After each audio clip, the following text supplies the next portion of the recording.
राम राम, आप देख रहे हो इंडिया न्यूज हरियाणा का डिजिटल प्लेटफॉर्म। मैं हूं सोनल दैया।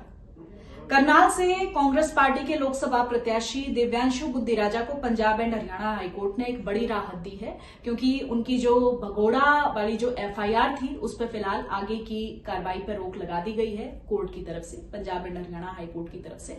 तो ये इस टाइम पे, चुनाव के टाइम पे एक उनके लिए बड़ी राहत है। 2018 का ये मामला है। 2018 में पंचकुला कॉलेज में पहुंचे थे पूर्व मुख्यमंत्री मनोहर लाल और उनके काफिले में घुसकर प्रदर्शन करा गया था, जिसके बाद बहुत सारे फ्लैक्स बोर्ड लगाए गए थे बेरोजगारी को लेकर। तो उस दौरान दिव्यांशु बुद्धिराजा पे केस दर्ज करा गया था और बार बार उनको कोर्ट की तरफ से समन जारी किया गया था, लेकिन वो कोर्ट में नहीं पहुंचे थे। उसके बाद उनको पंचकुला कोर्ट ने भगोड़ा घोषित कर दिया था और अब ये मामला तूल जब पकड़ा, जब करनाल सीट से लोकसभा के लिए कांग्रेस पार्टी ने दिव्यांशु बुद्धिराजा को कैंडिडेट बना दिया। उसके बाद से ये विवाद का विषय भी बन गया। लगातार हमने देखा कि जो अदर पार्टीज थी उनकी तरफ से निशाना भी साधा गया कि आपने एक भगोड़े को टिकट दे दी। तो वो कहीं ना कहीं अब एक बड़ी मुश्किल का समय उनके लिए था, लेकिन उन्होंने वो कोर्ट में पहुंचे, कोर्ट में उन्होंने सरेंडर किया। उनके वकील की तरफ से पहले ये बात कही गई थी कि वो कोर्ट जाएंगे, कोर्ट में सरेंडर कर देंगे, उसके बाद जमानत की अर्जी दाखिल करेंगे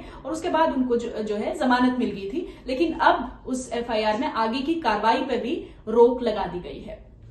ये मामला जैसे जैसे आगे बढ़ता गया, जो कांग्रेस पार्टी है उसकी तरफ से भी निशाना साधा गया, दिव्यांशु बुद्धिराजा की तरफ से भी कहा गया कि भाई पूर्व मुख्यमंत्री मनोहर लाल के साथ वो हमेशा हाथों हाथ रहे हैं। एक बड़ा उनका पूर्व मुख्यमंत्री मनोहर लाल के साथ एक 36 का आंकड़ा पहले से रहा है, वो ये बात कहते रहे हैं और इसीलिए तिकड़मबाजी करके मेरे खिलाफ इस तरह की चीजें करी गई हैं या मुझे फंसाने की कोशिश करी गई है। लेकिन चर्चा का विषय तो था ही और विवाद का विषय भी था। लेकिन फिलहाल के लिए कानूनी तौर पर हम कह सकते हैं कि एक बड़ी राहत जो है वो दिव्यांशु बुद्धिराजा को दी गई है। यूथ कैंडिडेट हैं, पहली बार करनाल सीट से एक इतने यूथ कैंडिडेट को कांग्रेस पार्टी ने, पूरे ऑल ओवर लोकसभा इलेक्शंस को भी अगर हम देखें तो पहली बार इतना यूथ कैंडिडेट मैदान में उतारा गया है। लेकिन उनके सामने जो है वो एक हैवी वेट कैंडिडेट है, पूर्व मुख्यमंत्री मनोहर लाल।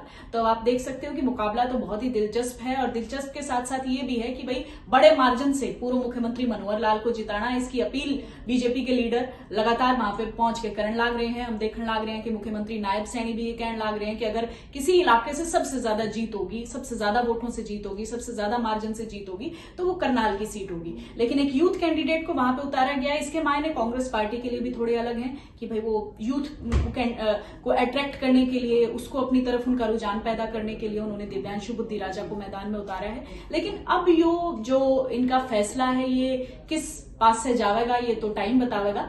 लेकिन फिलहाल के लिए कोर्ट से दिव्यांशु बुद्धिराजा को एक राहत जरूर मिली।